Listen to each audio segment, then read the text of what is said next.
epicartilary initials are in the same plane, because cotyledon grows a little faster than the shoot head, it gets a lateral position, and therefore it is as much dicotyledonous type of development as monocotyledon. Okay, so he for the first time showed with lots of people. Actually, 4 or 5 people did PhD on monocot embryogeny under Professor Swami. One of them was Dr. Keshav Bhatt from Kasaragod area, Pallathadka.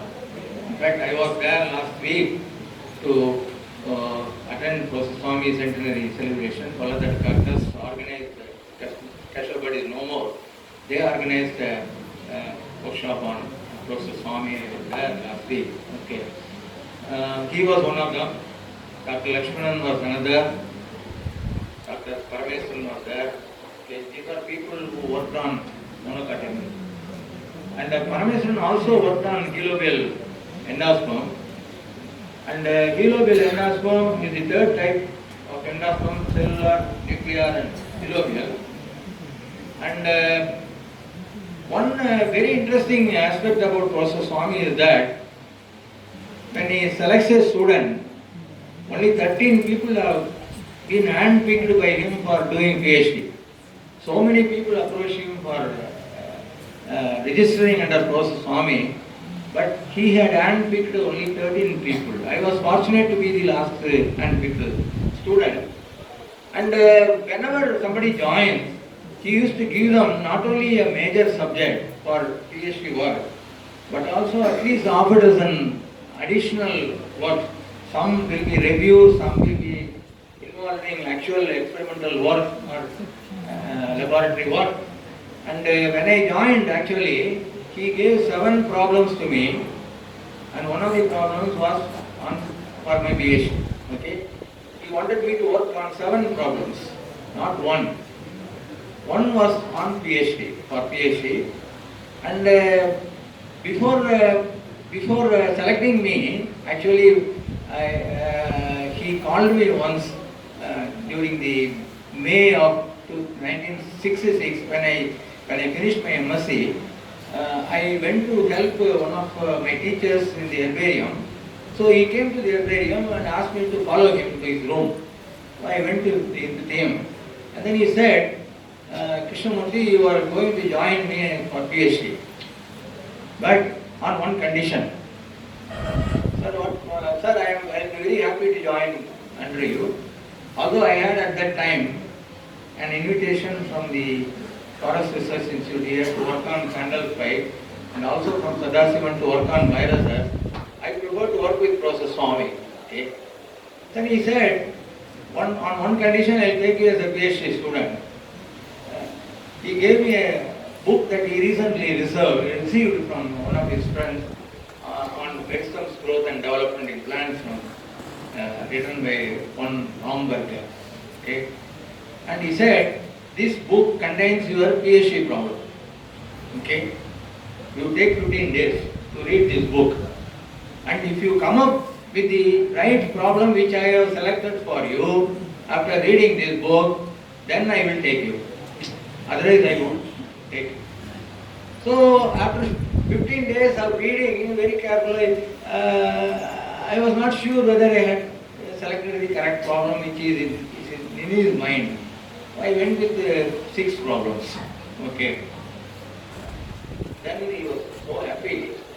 I could find only one problem in this book, but you had found 6 problems. That is the greatness of the person. Okay. And luckily, one of the 6 problems that I selected was the one that he had in mind. So we then initiated for the first time work on developmental plant anatomy. All along he was doing on embryology and related things. I was the first student to work on, or perhaps the last student also to work on developmental plant anatomy. I selected the relationship between intercalary meristem and the apical meristem for my PhD work. Okay, that was the problem that he had in mind at that time. Okay. And he had also given me a problem on Gillobel endosperm. He had given me a problem on endothelium. He had given a problem on needlum. He had also given a problem on gods. Okay, 6 or 7 problems at a time, and also a review on classification using embryological literature. These are the 7 problems that he gave me in addition to my PhD problem. Okay, I started working on ileobial endosperm, and we have reinforced the statement that Professor Parameswaran and Swami had earlier made. We reinforced that ileobial endosperm is restricted only to monocots, and all reports of ileobial endosperm are in dicotyledons are not correct. That's the statement that we made after making ileobial endosperm or my review. I have done a lot of work on ileobial endosperm to come to this conclusion along with Professor Swami. Okay. The other problem was Dr. Ajana was emphasizing was on root stem transition.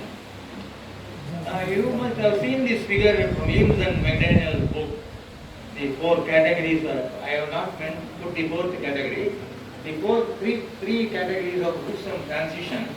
According to Eames and McDaniel, the root has radially disposed vasculature, xylem alternating with phloem. And then how it becomes in the shoot as collaterally organized, with the xylem and phloem in the same plane, radial. And Eames and McDaniel have argued for a twisting, torsion and other phenomena of the vascular bundle. But later on we have proved, actually, I did a lot of work on this, we have proved that there is no twisting, there is no torsion, there is no vascular dislocation. The 3 regions have independent levels of vascular differentiation and all are connected later on. Okay? Therefore, there is no twisting, there is no torsion. Root has its own way of vascular differentiation. The shoot had its own way of, and the hypocortical had its own way of vascular differentiation. And the 3 later on get connected. Okay? And therefore, in a seedling it may look like this, but it is not the real situation. For this work, we had sections of various stages of embryo and seedling, 10,500 sections, all 10 mu sections. So we used to sit on 3 days for this. What we did was, each section we cut the xylem and phloem region, we cut them and differently colored them. Drew camera used the drawing of all these sections, nearly, I told you, more than 10,000 sections. Then cut these and then dipped them in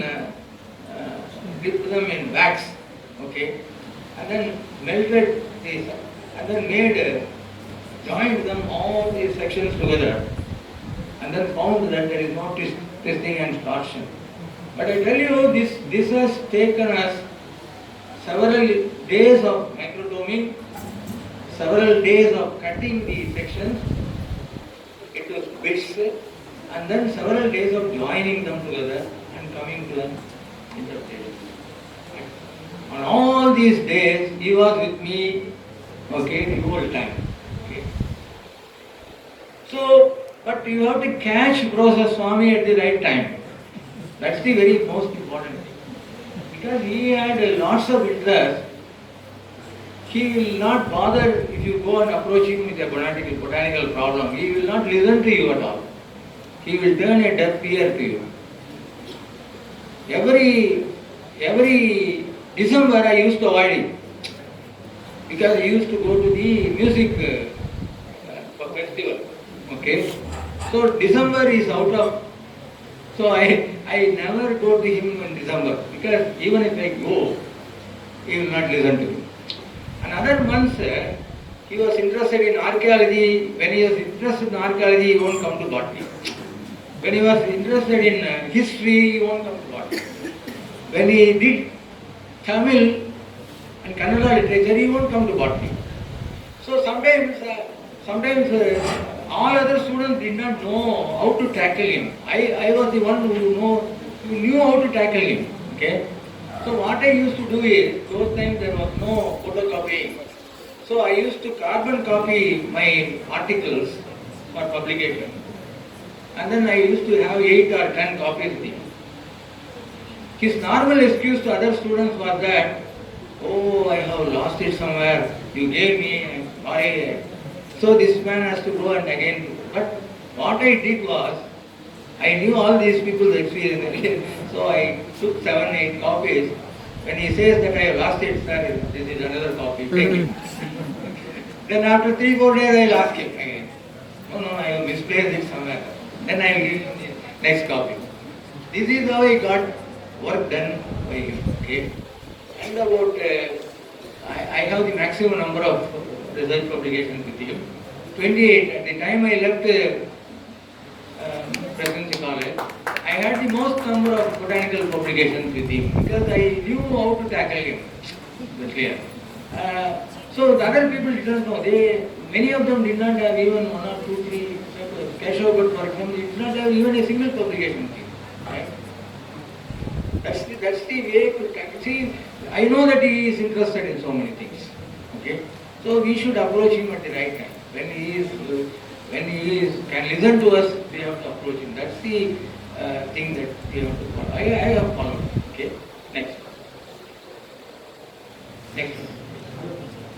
next one. The other very interesting work that we published was on comparison of embryos and embryoids. Now, in 1964, I attended a conference organized by British Council. At that time, tissue culture was becoming very prominent. So I attended a conference on tissue culture where Professor Swami was invited to speak. Okay, he had not a very good idea about tissue culture. Not in the sense that he was thinking, he was right in his saying that tissue culture people did not know basic botany. Okay, so he used to say they neither knew about tissue nor culture. That's what he told me once. Tissue culture people neither knew about tissue nor about culture. Okay, then he asked me, how can this be called an embryoid? Then we started working on it, and till today, although many people in botany refer to these as somatic embryos, I don't agree. Even today, Professor Swami would not have also agreed had he lived. Okay, just like we have humanoids like humans, okay, we have embryoids also. That's the function of embryo. But see, one basic question that we raised was, if you do tissue culture of a monocot tissue, what type of embryo you can expect? What type of embryoid you can expect? Tell me. It should also have a single cartilage. Is it not? If you are taking a monocot tissue and then raising an embryo out of it or embryoid out of it, the embryo should have 2 cartilages. Is it not? Sorry, only 1 cartilage. But all the embryos so far done on monocot, they have 2 cartilages. They call it 2 cartilages. Okay? But we call them profiles. Okay? They are not cartilages at all. People mistake them as cartilages. Okay? Similarly, about 46 papers have come till now on gymnosperm tissue culture. Embryoids will produce gymnosperm. And all gymnosperms are they have many embryos arising from it. Okay? But in none of the tissue cultures, you have more than 2 cartilages or profiles. Okay? They have only 2 cartilages. 2 cartilages are profiles. We call it profiles. They should have, in fact, polycartilage condition if they really are gymnosperms. Okay? So, if it is really gymnosperm embryo, so based on several such arguments, we propose that these structures which are raised in tissue culture should not be called embryos, but should be called only embryoids. And in none of the embryoids so far studied, simultaneous origin of root pole and shoot pole happens. You can take it from me. Nobody has, unlike in normal embryos where root pole and shoot pole development simultaneously happens, in none of the embryos the two occur together. Either the root pole develops first or the shoot pole develops, and then there is a combination of vascular connection. The two are connected to each other. So this is the major work that we did, and most of the Russian botanists, they still stick on to our definition and quoting our concept. Okay, but the Americans, they use all sorts of words. Sometimes they use words which are not acceptable at all in botany. Like for example, sibling rivalry. I have seen some of the Bangalorean botanists are using, I don't want to name them, they use sibling rivalry. Sibling rivalry is a concept of the zoologists, not a say they used to discuss this Bangalore group has discussed the development of seeds in a bin, and say because of sibling rivalry between the seeds, some of the seeds don't develop. I told you can straight away say that. Why do you use words which you borrow unnecessarily from zoology and that? Okay, and he was against such concepts. Okay. Similarly, we now use mating. Mating is a word that is exclusive to the animals. Clear? But mating is commonly used in botany. Right? The third important contribution, actually along with me again, is on plant medicine. We proposed a new model on, because this was my PhD work, and we proposed a new model for plant meristem. A series of articles were published in Phytomorphology, and we showed that just as in roots where you have a quiescent center established by F.A.L. Krauss long back, the shoot also has a quiescent center, and the quiescent center has a low mitotic index and also a low mitotic cycle, higher mitotic cycle duration. Even if a cell starts dividing, it takes a very, very long time to complete the mitosis, and therefore you have a quiescent center in all these meristems. So meristem, as we all used to teach our students, as an area where all cells divide, that is wrong actually. Meristem do have a quiescent center. All meristem, whether you take cambium, whether you take root meristem, apical meristem, or whether you take a shoot apical meristem, they all have a quiescent zone which forms a reservoir of cells. If something happens to the meristem, then these cells will divide and reorganize a new meristem. Okay? That's what we have proved in 1977. This paper, after we published this paper, for 13 years our paper was called a nonsense paper. Several people wrote against it, okay, and 1990 onwards, the cited index of this paper was very high, and they said this is the foremost discovery that has given rise to modern cloning and other meristem, that is the in vitro methods of meristem organization. Last week I met a US botanist. She came to meet me and said, your paper with Professor Swami was the eye-opener for me. I started working on this because of your paper that you did.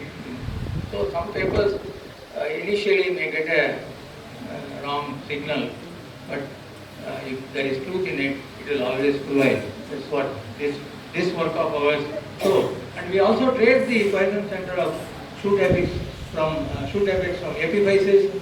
We also trace the quiescent center, trace the origin of quiescent center from hypophysis in the embryo. We have shown a series of stages on this. Next. The other one was a new classification of embryo sac. This diagram of an embryo sac cartoon was drawn by Professor Swami.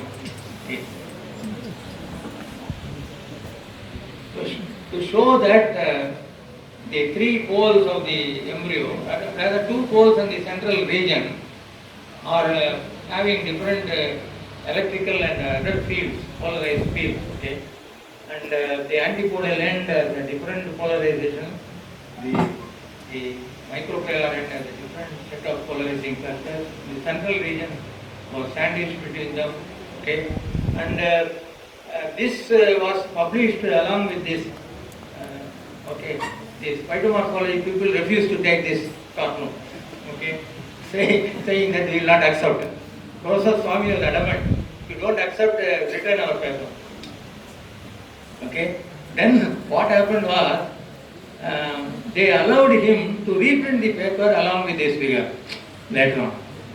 So we came to a compromise, and that was Swami reprinted our paper on embryo classification, new classification, and then allowed them to put this paper also. We had put this paper in the manuscript and we again printed.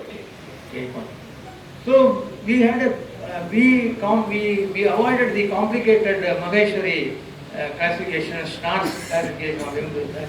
We just had 4 types to make simple, and actually many colleges teach this, but they don't get marks. The students don't get marks because you have not done it according to Maheshwari's classification. Okay, we are blamed actually for this. Next. And he also did a lot of work on wood anatomy in special reference to wood variations. One of his first students to work on wood variations in forms was the earlier director of the plywood research station here, A. Ganapati. He was his first student after he joined Presidency College. And he also did a lot of work on embryo sac and endosperm. Several of his papers concerned with embryo sac, endosperm, astoria. And as I said, a new classification. The other interesting paper finding, which is now quoted throughout, was the relationship between vascular cambium and procambium. This also we initiated together. And according to, sorry, I'll take another 10 minutes. Okay, sorry for over transcribing. Okay. We generally did thought that when secondary growth starts, cambium arises first in the interfascicular region, then a strip of cambium originates in the interfascicular region, first in intrafascicular within the fascicles, and then the two are getting connected and form a cambial ring, and then it forms a cambial ring and cuts the secondary xylem wood and flowing on the other side. This is the normal understanding. Even now, most textbooks write this way. Okay, and in the root, when coming to root, they say that they say a different thing. I'll come to that later. So, cambium arises from procambium. Is the generalized concept which Isa in her book emphasized. Okay, and several people follow. We follow Isa.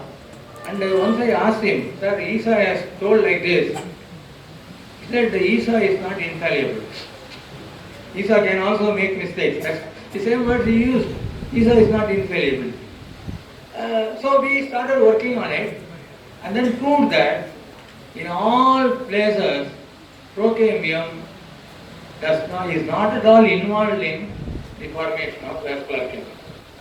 So what happens is procambium first gets converted into parenchyma cells, and parenchyma cells later on become vascular cambial initially.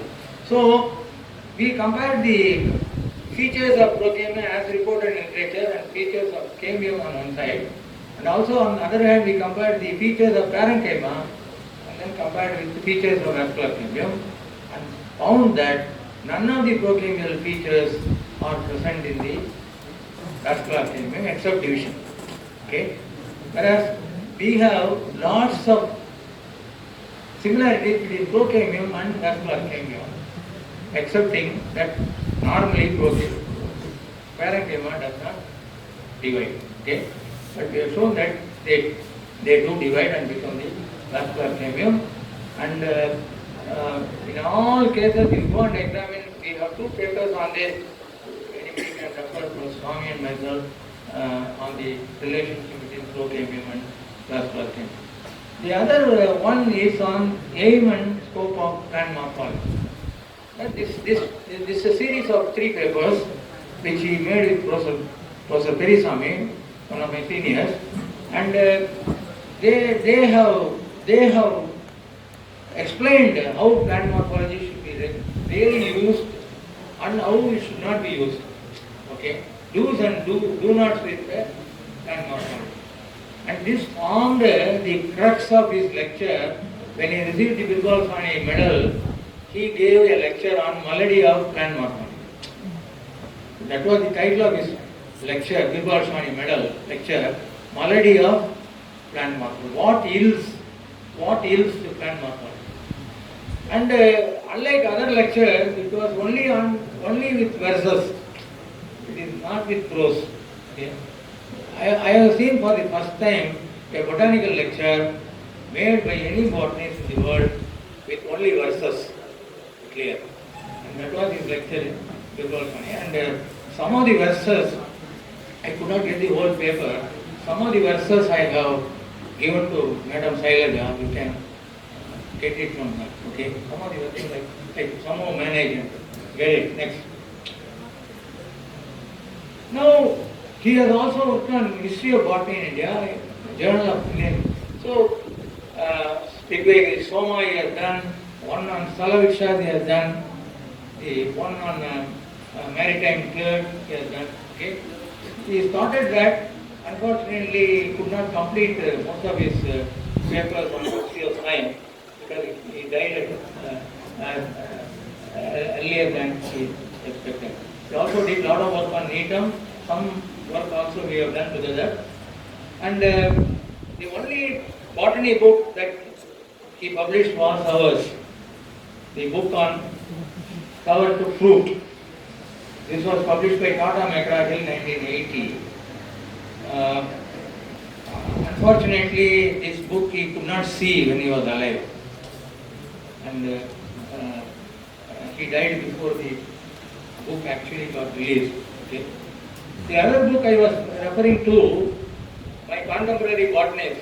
See, he is holding that my contemporary, okay, botanist scene. You carefully see that folder. He was holding it, and this photo I have seen the content, but I don't know where the contents are now.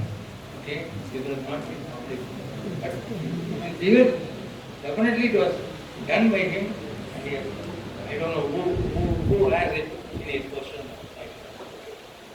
And his other books that relate to plants are Asurona, as all you know.